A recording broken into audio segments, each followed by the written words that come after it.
Good morning. Welcome. Today we have chainsaw, right? So we go through this today.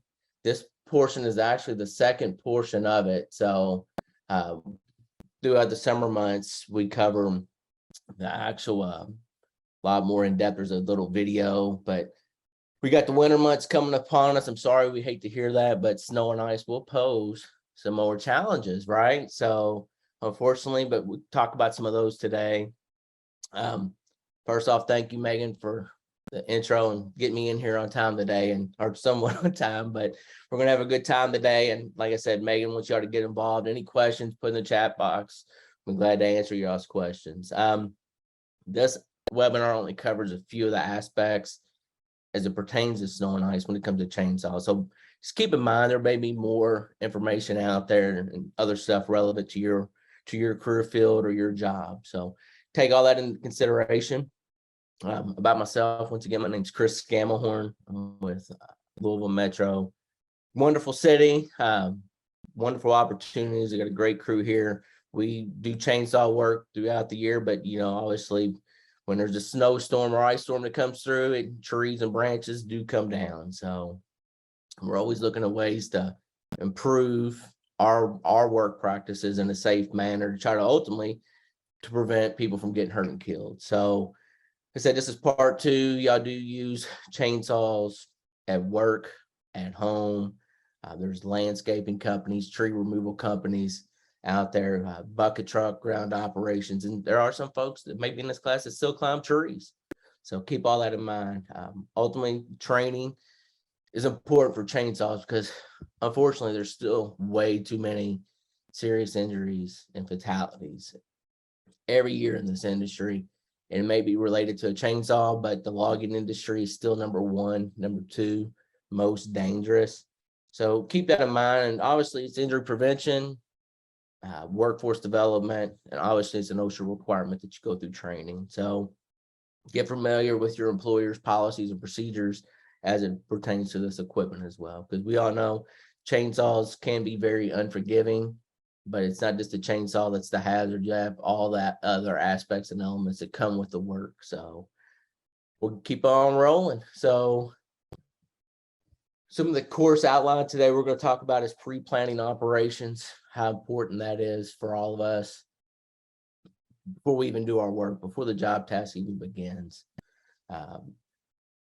There are chainsaw preparation. Most of y'all probably do this. Some of you may not think you do, but ultimately maintenance is a huge part of the preparation, making sure you have everything that you need and it's safe and operational. Cold weather, precautions and operations. We're going to dive into this a little bit in regards to the different hazards that can be exposed to you all while you're out there in the different elements. Proper PPE, personal protective equipment. We'll go into that and we'll touch base a little bit on some of the different types out there and what's required and what's optional.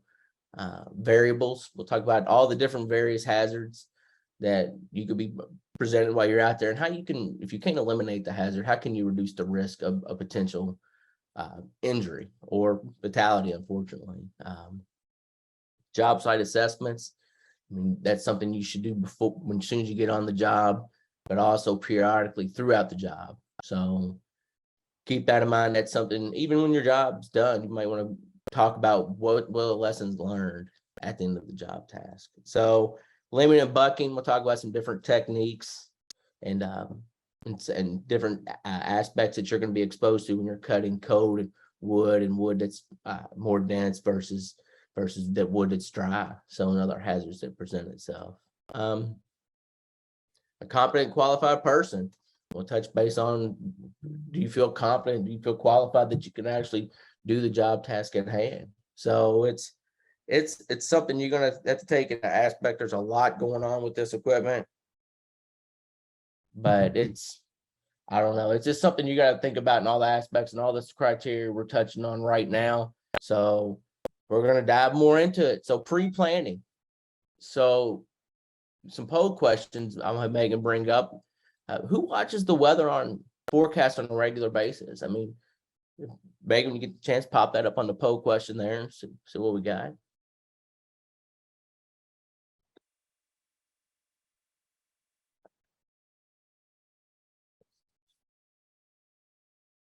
just like most of you do. Some don't. Some people do lose faith in the weather person. So, but when the weather plays a big role in everything that we're doing, right? But the weather is it's ultimately a prediction, or an educated guess based on the weather patterns and everything. So, but when a snowstorm or ice storm does come through, I know we're here with the city of Louisville. City of Louisville is actually relatively a big city, so we may be getting snow in the east end of town, ice down by the river, downtown corridor, but the west side of town may not be getting nothing. So, and everybody's like, well, we're getting this, we're getting that. Well, you got to back up a punt because you may have to move your crews around to help out where there's actually going to be more tree damage. So take that all in consideration. But when it comes to pre-planning, you got to think about, there's a lot of things that can go into it. First, a storm's coming. You got to have proper clothing, right? Dress in layers. Make sure you got adequate sleep and rest if you know you're going to get called out. I mean, there's still daily operations that we're still going to have to focus on, but work schedules may vary, especially it depends on if an ice storm comes through. I remember when I came home from the Air Force in 2009 back home to Louisville, that ice storm came through January 2009, and it would have so much damage throughout the city, trees down. I mean, it took almost a good probably 6 to 9 months really to get on top of it all to clean up everything. So we had drop off sites, dump sites, but our folks, the men and women of public works here, and as well as our solid waste folks, all dove in and helped out, and we had to make sure everybody was chainsaws were running, equipment was up and running. So just take it in mind, you may have to get called out in the middle of the night. There are call outs. So if you get called out, still don't bypass safety. Focus on what you're still doing.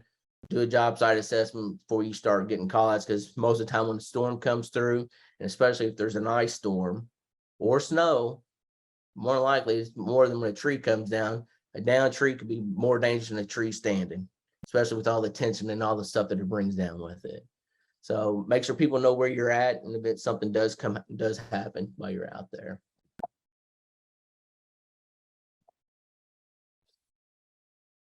So operational preparedness. I'll tell you one thing, this wheel that you see on the screen here, that's something the military was big on. Every day that wheel was spinning, from planning to organizing your equipment, to train, exercise, evaluate, and improve. There's always ways for us all to improve in everything that we do.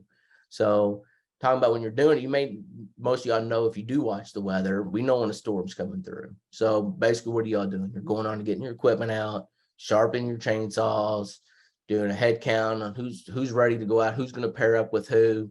And that in training qualified, you may have some folks in your shop that have never operated a chainsaw or very limited use of a chainsaw.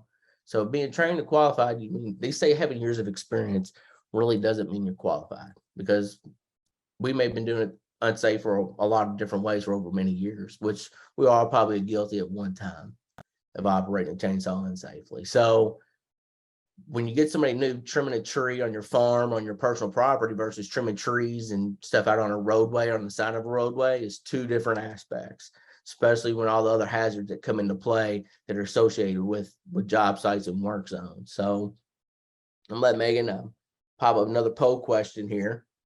So who's used a chainsaw during snow and ice operations? Just 1 second, it's coming. Okay. My Zoom has upgraded, so it looks totally different now, but I got it. Now you got it. There we go. So some of you have, some of you haven't. Okay. For the folks that probably have, doing chainsaw work when snow and ice, it's definitely different than when it's a nice, cool, spring day out there trimming, a lot of stuff. But I tell you, when you get out there and it's snow and ice, there's a lot more hazards that come with that. And your jobs will vary from day to day. So good. So some of you haven't. Okay. Thank you for your honesty. So, it's a lot of people really don't want to use a chainsaw anyways, but especially it's daunting when you have to get out there when it's cold and it's icy. So ask them what equipment you need, and what's going to be required. Pole saws are great. Chainsaws, wood chipper. You may need to take a wood chipper. You may need some heavy equipment, a payloader, a dump truck, a bucket truck to help get some of the hangers out of the trees and stuff when the storm comes through. So ask yourself, what are the benefits of actually being prepared? Obviously, you can lower the risk of an accident or injury happening. It's a proactive approach versus something reactive. So a lot of stuff, most of y'all probably said, man, after I got hurt, you're like, man, I wasn't thinking about this. I wasn't thinking about that. If I did it this way instead of this way, I would not have got hurt, or I wouldn't hurt a bystander, or I wouldn't have to create more work for myself on top of that. So you got to take all that into consideration. Communication, unfortunately, it's top to bottom, but sometimes when a snowstorm comes out, your supervisor, your crew leader may say, hey, I need you to go out, the trees down here, here, and here. You may be the bird dog going out checking it, and you're the first on scene to evaluate it. Your supervisors and all that may not have that opportunity to go out and check all the jobs. So when you get out there, you got to communicate with them, and if you're able to do the job, it may be above your skill set. Now, unfortunately, don't try to make the boss happy, and sometimes you got to think about yourself, your own safety. So don't bypass any of that. And honestly, communication. I think today, there's a lot of forms of communication. Obviously, we got email. You got direct line of communication. You got indirect, and some people don't give clear direction. Unfortunately, there's some good supervisors out there, management, and then there's some ones that really still need to work on how to give clear instructions. So another poll question we're gonna pop up on here: who pre-plans snow and ice chainsaw operations?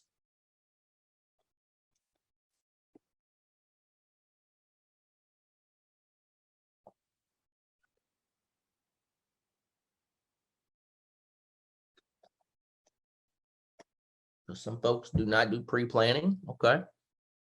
About 50-50. And some do. And some of you may not really think about it, but in some retrospect, you probably do some type of planning. Somebody says, hey, get the chainsaws out, sharpen them up, fuel them off, make sure the chain breaks and everything, work on them, get all your personal protective equipment out. So some folks may not do it, then realize that they are actually doing it. So thank you all for that. So a chainsaw preparation. Now, obviously, you want to make sure you have a good inventory of good chainsaws, right? And the proper size. There's so many sizes and makes and models out there versus a pro series versus a commercial versus residential style saw. So make sure you have adequate stuff that's going to perform your task while you're out there, and everything's safe and operational. Chain sharp. You may even need a spare chain. There's this shutter mode here. It's pointing a little arrow. It's just as pretty much on your bigger saws, on your pro series saws. Not all saws have this or whatever, but just keep in mind there's on the steel. This is what this one is. It's got a little tab in there that you can actually flip it around, and sometimes it's got a sun on it, and then sometimes it's got a snowflake. But actually, when it gets below 40 degrees for those chainsaw operators out there, the chainsaw it kind of runs erratically when it's sucking that cold air in the side or whatever. It doesn't want to idle right. But this tab here on these Pro Series and these bigger line saws, you can actually flip it over, and it actually pulls the heat off the top of the head or whatever, the cylinder head, and the carburetor gets better flow. It's an airflow fuel mixture ratio. So, but just remember, if you have that when summer months come back up, make sure you switch that back around, because you don't want all that excessive heat, because you don't want to actually damage your chainsaw. But like I said, I've got a Husqvarna one chainsaw as well, and it's a little black plug that you can move from left to right. So like I said, it's not on all chainsaws though, so keep that in mind. So when it comes to maintenance, obviously that's one of the most important things you can do for your chainsaw. I know we got a lot of saws out there that are just on the shelf. People share them. Some people keep chainsaws in their trucks. But should occur frequently. It's a lot of people overlook a chainsaw that's kind of on the bench that everybody shares. I see it every shop I go to, every industry. But obviously, if you got something home, you're going to baby your chainsaw, because they're $300, $400, $500. they're not cheap. This equipment, and even replacing them and getting them maintenance isn't cheap. So just when you're going through all that, make sure you, I mean, your chain, your tension on your chain, actually it's more prone to get tight in cold weather. Your bar, you can flip it regularly. You got to keep an eye, make sure you're not getting a lot of ice and snow built up around it. Can actually create more heat, more friction on the actual saw itself. When it comes to mixing your fuels, you try to keep your fuel in a room that's kind of climate controlled. Try not to make a full batch if you don't have to. I mean, keep small amounts, because going from the in and outdoors, it can actually build up condensation in your actual metal fuel tanks. And actually, then that you pour that inside your chainsaw, then it's going to create hazards and actually could tear up your chainsaw. So keep all that in mind. I like the aspect they have a winter grade bar oil. It's usually in a blue jug. It's usually thinner, but it can leak more, but it's an actual winter grade bar oil. I know there's some people out there that still use motor oil. It happens, but this bar oil here, actually try to stick with the kind that's actually manufacturer specific. It's got the proper additives like steel, Husqvarna, whatever brand they're using. So try to stick with theirs. Chains, as they have a carbide type of chains. There's also a lot of firefighters got special carbide type of chains that can actually withstand heat a lot better or whatever. So just keep that in mind. They do make different types of chains out there as well for winter cutting.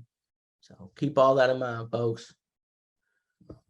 I don't know if you gals ever seen these. They're called yak tracks. We got these a couple years ago. We had a gentleman that slipped while they were chainsawing or whatever, and if he had better footing, even had boots on and everything. But yeah, these yak tracks can actually slide over your boots. They're great when you're outside. Just keep this in mind. If you walk back into the office or the shop bay, you can slip and fall very easily. That's on a tile floor. They almost come like ice skates. So before you walk back into the building, you can actually, they're like a bungee strap or whatever. You peel them right off your boots. They make small, medium, and large. So use those if you can. I think they're like $10 a piece. They're not expensive, but we bought a couple hundred pairs, and we have them available to our employees if they need them. Hydration. Obviously, when you're out in the cold, your body's running a chainsaw. It's tiresome anyways, and you got body heat going up, but you got to stay hydrated. Try to keep your body and your core temperature right. Proper clothing. I recommend you dress in layers. Don't wear real thick clothes. Layered up so you can cool yourself down. And when you're doing that or whatever, I remember we were doing snow removal UPS for years, and we had some trees go down or whatever they tasked us with, and you come by, and I remember socks were the biggest issue. Sweaty socks. You ride by and see them with the trucks, they had their socks on their dashboards trying to cool them down or whatever, because we always say bring extra socks. And when I was young, was doing that, I was like, what are they talking about? And yeah, I learned the first night, bring extra socks with you, especially if you're packing a bag and you're going to be out all night running around and chasing trees and down trees and stuff. So when you're out there, does anybody know when you get out of the truck, what's your location? What's your 20? I mean, you got to think about that. Some people, like, you get out there and something happened to you. Who knows where you're really at? I mean, it's a luxury now, but some people don't like it. But we have GPS on a lot of our vehicles, right? So if you ain't heard from somebody in a while, sometimes we communicate with radio. Some people are better at it than others. But people need to know where you're at. So if you get out there and something happens, they can dispatch somebody out there, making sure you're. And anytime it's snow and ice storm, I know this happens, but I highly recommend in teams of 2 at least, in case something happens. Somebody's got to help render aid and call it in. The check, call, care aspect of it. So that can happen. We've had a fatality here for the city a couple years ago. There was during spring break or whatever, and this manager couldn't get a hold of the supervisor, and unfortunately one of our supervisors lost their life. They had a heart attack in the truck after doing a big tree by themselves. So sometimes you may need additional help. Tree work it's not for everybody, and it's strenuous work. It's physically demanding. I mean, even a small tree can pose you some challenges sometimes versus a big tree. So if you need help, don't be too good to ask for it, and get some additional help out there. So when it comes to chainsaw operations in cold weather, I mean, Wood, when it's frozen, is harder to cut and more likely to splinter. So when you're cutting your wood, it can splinter on you quite easy or whatever, especially it depends on how long it's been out in the cold. Your sprocket covers and brakes, you need to try to keep them clean. Moisture can build up inside there, inside your side covers. You want to keep that from freezing. You want to probably increase your bar oil. You probably check it out more often because, melted snow affects the lubrication system. You want to keep it properly lubricated where it doesn't tear up your chainsaw. Handles, you make sure nothing gets built up around them. And obviously, you're probably going to have gloves on too. Making sure you got gloves with good grip. Keep all that from preventing overheating. Keep that side intake. If you don't have that shutter mode set up on there, you keep the side intake where it's not building up any snow pounded up, or you set the saw down in the snow if you have to.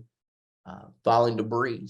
Overhead lines and branches, obviously, when they get ice or even snow on them, they're sagging and laying down.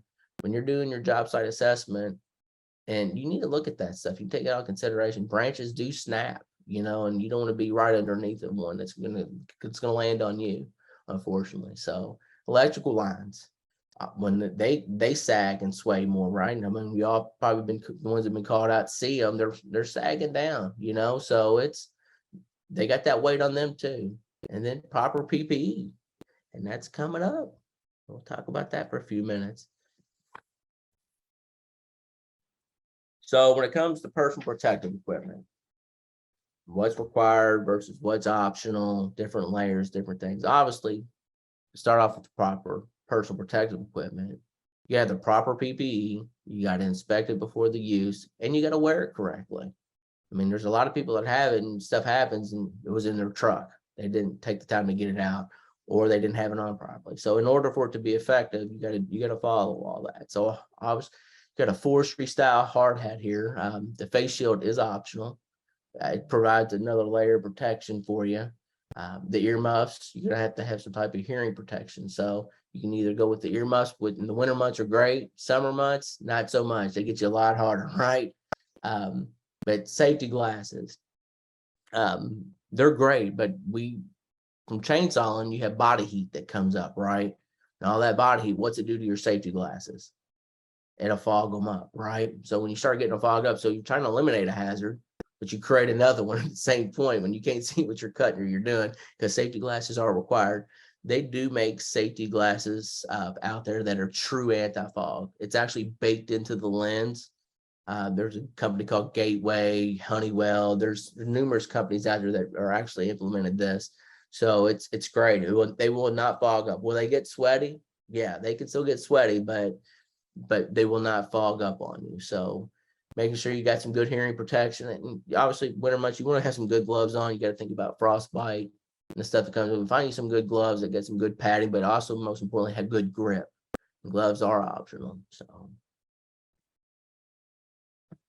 chainsaw chaps. There's numerous kinds out there anymore, but you at least need a 6-layer. They do make a 9-layer, believe it or not, but summer months, can get you hot. They're almost thick as a sleeping bag, believe it or not. They're really thick.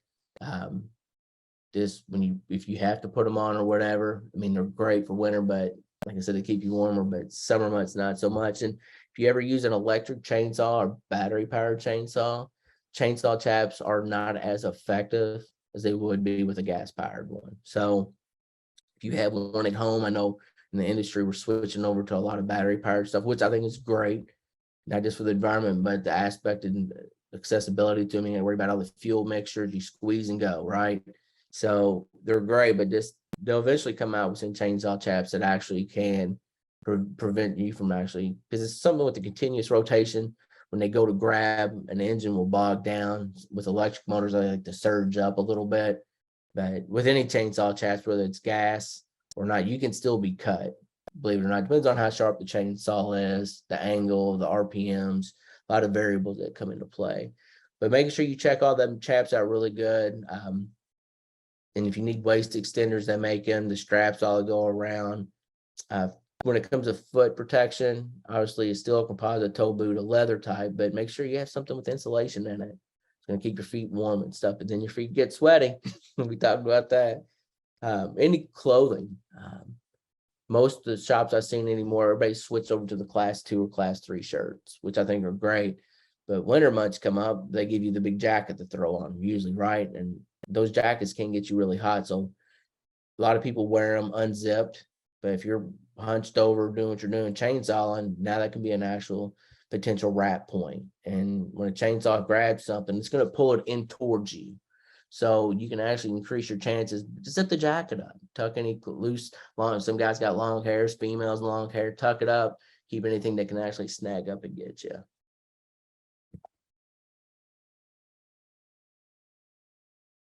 So variables you got to take in consideration when you're out there for hazards and risk. So when you're a city worker or county worker, state worker, or some type of government municipality, there's chances you can do work in the city, the county, highways, wherever, daytime, nighttime. I mean, it's rush hour. All these different doing tree work during the day versus nighttime is totally two different animals. A lot more going on because you can't hardly see a lot. Even with all your, if you have spotlights out there, lights on top of your cabs to help beam down on everybody. Is the storm still active or is it inactive? I mean, tree on the ground. Okay. Is it hung up in power lines? Is it blocking the roadway? How can you tell if the electric line's energized or de-energized? You can't unless the utility company gets out there. So, and there's no electricians out there that tell you just go out there and start doing it, because I treat every line when I got caught out, it was still energized and hot. It's looking for path of ground. If you come in contact with it, I had a gentleman that worked for me years ago, and he was a supervisor on our roads. And one night they had a storm come through, and a tree went down. He gets out of the truck, does his tree work, and then obviously the wet asphalt, there was a line laying down on the road 3 foot from the truck. He didn't even see it the whole time. If he came in contact that line, come to find out it was still high. He would in statistics. So electrical work, I mean, it's deadly. I mean, I don't care how many volts anymore. I mean, it's straight up all is hot. So responsibility, you gotta ask what's your responsibility versus what the utility company's responsibility. So if there's a tree down and it's got tied up in a wire, you obviously, sometimes utility companies do not know. They could see on their end it's still feeding service sometimes. So you may be the first to inform them that there is contact. So they have contractors on payroll that can actually come out and take care of all that. I'll size the job up. I mean, if it's just you or you and another person, can you all handle the job yourself? Do you have the proper equipment on your truck to do that? Or do you need to reach out and ask for some additional help? I mean, but when you're doing that, if you don't have the resources and the needs to do the job right then and right there, I mean, you're going to, there's other stuff that you can do. Take cones with you, take caution tape, block the road off, use your truck, make sure you got your beacon light set up. Because we all know when a tree falls, it doesn't care where it lands, right? So unfortunately, it's going to go where it wants to go. So take into consideration all that stuff, and storms. I mean, when there's a storm still going on, you need to wait it out. Just wait it out. You can get back out, and if you can assess the scene, do it then. But you may have people, bystanders. You're in the roadway. You're going to have traffic. Position yourself where you're not going to put yourself in a dangerous situation. A length of the job. Is this going to take 10, 15 minutes, or is this job going to take an hour or so? You got to think, how long am I going to need to set up a full-blown work zone to follow the MUTCD? Utility company, like I said, sometimes you may have to contact them. You're going to have to coordinate with your management, your frontline supervision, and let them know what's going on. Police and fire, sometimes when trees go down, electrical lines can be arcing and result into a fire. Just like I said, ask yourself how you can help if you can actually start performing tree trimming operations in it. So like I said, you can block the roadway and stuff off. Then train the company. Can you actually perform what you're going to be doing when you're out here? So when it comes to tree work, it's required under that ANSI Z133 standard, also NFPA's electrical standard for 70E. You're required to do a job briefing. Believe it or not, when you're doing tree work, you need I know certain industries, I know here with Louisville and the state of Kentucky, they have a form they fill out. It's kind of similar to the one that's on the screen here. Basically, it's having a game plan for you can leave the yard. you head out, you got equipment that's needed. Let's talk about the potential hazards on the area that we're working in. It's just like doing a stand down, doing a shop toolbox topic, specific work assignments, action steps for the hazards. When you get out there, don't do this, don't do that. Everyone has their proper personal protective equipment. And we all know hazards and jobs can change throughout the day. So doing a good job site assessment when you're out there. So Megan, if you pop up another poll question for us here, when are you required to conduct a job briefing?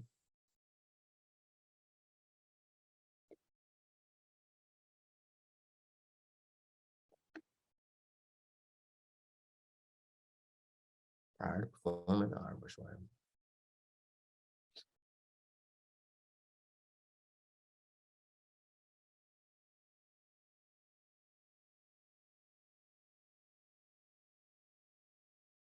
Okay, that's some people saying not my responsibility. Okay. Yeah, I mean, true, when it falls under that standard, we all, unfortunately, like I said, when you're doing tree work, that ANSI is the American National Standards Institute, you actually fall into that Z133. Just keep in mind, you require whatever to do a job briefing, because logging industry is number one, number two most dangerous industry. Every year, more people die in that industry than police, fire, EMS, the military, believe it or not. So that's why they're so adamant about doing a good job briefing. But you do one when you start work, or before you do work, when you get there on the site, and one periodically throughout, because how many of us all tripped over our own debris that we chainsawed? Obviously, the ground is going to be more dangerous when you're out there as well. Slip hazards, tripping, stuff you may not see that may be covered in the snow. So laying out a game plan it's crucial for what you are doing out there. So when they do change day to day, obviously doing that site, specific rules may apply to some jobs you go to. I know, like, you're outside of military installation, you can't just in front of the main gate or something.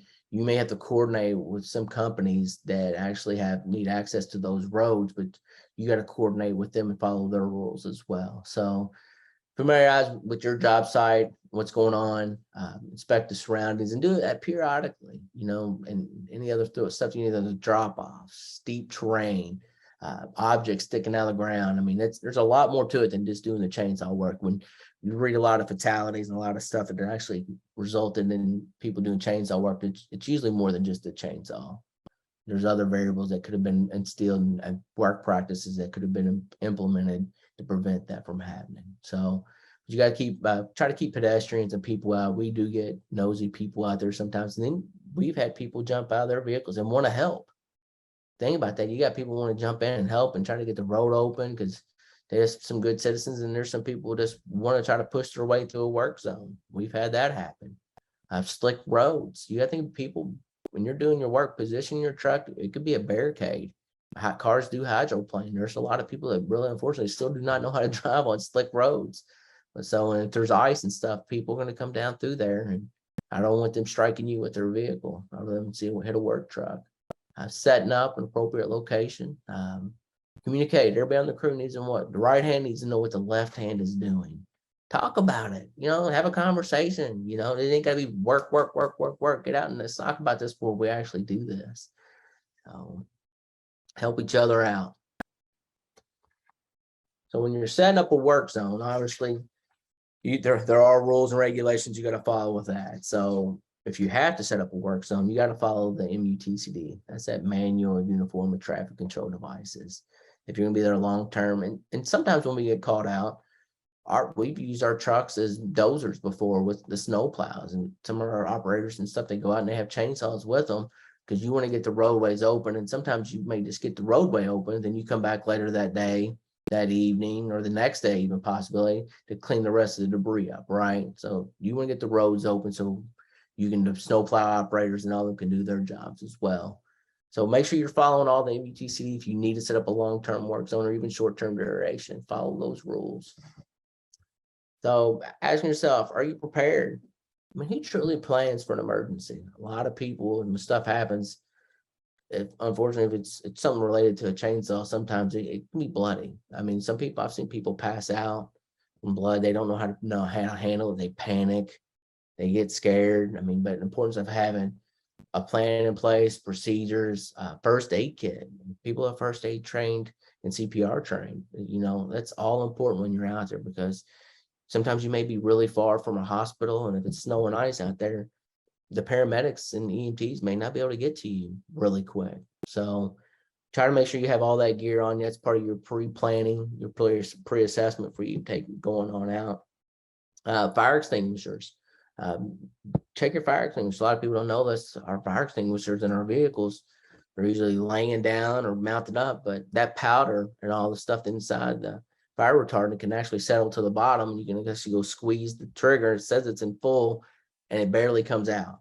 Every once in a while, you need to take out your fire extinguisher, shake it, pat the bottom of it or whatever, get the powder removed, the fire retardant and everything. So we had that happen with our electrical maintenance folks before. They were helping a citizen's car caught on fire, and they went to squeeze the fire extinguisher. It barely came out, and it was fully charged. So just keep that in mind. They do settle in our vehicles. So handling an emergency. I mean, a lot of people just jump into action, but some people run away from the action, right? So coworkers, see your fellow coworker go down or get hurt. Most of us like to help, right? That's should be naturally better, but not everybody's equipped with that mindset. So don't put yourself in a dangerous situation. I'm trying to be humble in this, but we don't need a would-be rescuer killed too, right? So you gotta ask yourself, follow the 3 C's. Check the area first. You see somebody get hurt, check it first for your own safety. Kind of assess what's going on. Dispatch it in. You don't have to call it in with whether it's a cell phone, radios in the truck or on your persons, and then provide care and aid safely if you can do that. So follow those 3 C's, and we try to have less people seriously injured on the job or killed. So when it comes to the joys of cutting frozen wood. So it can pose more challenges. Like I said, there's more challenging and dangerous. There's other hazards that come to it. You can actually sharpen your chains a little bit differently, putting a 5-degree angle on them. Helps for the vibration and wear of the saw and wear and tear. Consider using a carbide tip type of chain. Like I said, firefighters have a different type of chain because they got to cut through burning houses, roofs, different things because they can resist the heat. Like I said, you're more likely to splinter the wood when it's cold, and must file a chain more often. It's going to dull it down quicker. So because it's cutting through really hard frozen wood. It's not like your natural wood you would cut if it was a nice spring or summer months. The ground surfaces, be mindful. Like I said, you can slip and fall. Keep good traction. Them yak tracks do help. Remove snow and stuff away from the base of the tree where you're going to be cutting, and secure any objects before cutting. Try to prevent stuff from rolling on you. So the base of the crown of the tree and all that can become heavier with snow. You're probably going to need to make a bigger hinge if you're having to fell a tree. And try to stay with the natural lean on it, because if all the ice and snow's on that tree pulling in that direction, let it fall into that direction if you can safely do it without putting it into anything. Overhead, just be mindful anything you're going to be under and you start cutting underneath of it, that can fall and land on your head. So try to use post saws and all that stuff to your best ability. If you need bucket trucks to take stuff down, you're going to have to utilize your resources. No reason to get hurt or killed out there, folks. Asking yourself if you're competent. Some people like to make the boss happy, but some people need to take consideration their own safety and their safety, because we all got to get a family to go home to, right? That's why we come to work. Who says, yeah, I want to go outside and work in the cold snow and run a chainsaw on top of it? It's not the ideal job scenario that we would enjoy doing, but there are some few people out there that actually enjoy doing it, so I'm not knocking that. Having years of experience identifying hazards, doing different cutting techniques, doing that site assessment, getting familiar with, like I said, your organizational policies and procedures. Are you qualified? I mean, like I said, you got to talk about being qualified. I mean, has your employer actually had you go through a class and evaluate you, making sure you know what you're doing, having knowledge, skills, and abilities? Well, that's going to be a fine line, because some people think they're an expert on a chainsaw, but when you watch them, observe them, they're actually performing a lot of unsafe practices that can get themselves hurt or killed. And a line clearance arborist, I think they're out there. That's a thing that a lot of you utility companies run through called a passport training. which is like here in Louisville, is Louisville Gas and Electric, but they train their contractors. It's a few day long course. They won't even train our city workers. They're the ones that do all the tree trimming around the 10-foot radius of that's basically it's their property line. So basically they still have to have an inspection, maybe a qualified arborist, and with an electrical hazard request when you're entering that area. So I've only met a few of them or whatever that have actually received that training through the utility companies. So they're going to dispatch them, and they get a direct line of communication to make sure them lines are de-energized. So said right here is that qualified line clearance arborist, and then a non-qualified line clearance arborist. Like I said, that training sometimes most of them are 5 days of training through the utility companies, and then that's where they build a relationship with the utility, because if something happens with the utility line, it's bad PR for them too. That their job is the 10-foot rules, basically from your front door to your to the street. That's your property to maintain. So they don't want to get into people getting into their network and actually creates a disruption in their service. So we'll pop up the poll question here. So who is allowed to perform tree trimming operations closer than 10 foot?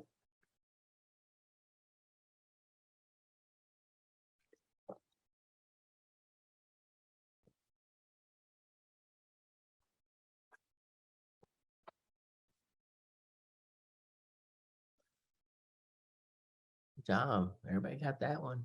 No, look at y'all. Everybody's on it today. Good job, folks.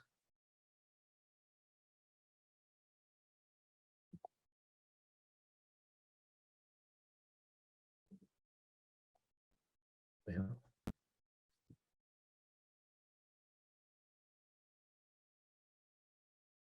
So when you're looking at that MAD, they call it minimum approach distance.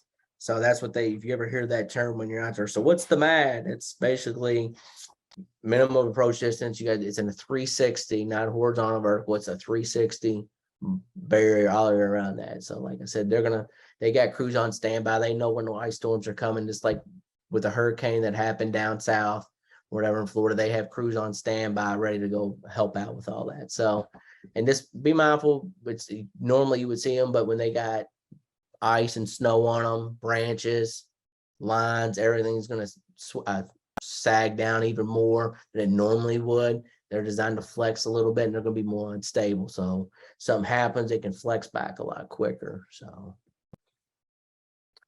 last poll question coming up, folks. We got my pledge for chainsaw safety. I pledge to perform chainsaw operations safely during snow and ice operations. They take the pledge. And there's some other stuff out there. We got any lefties out there?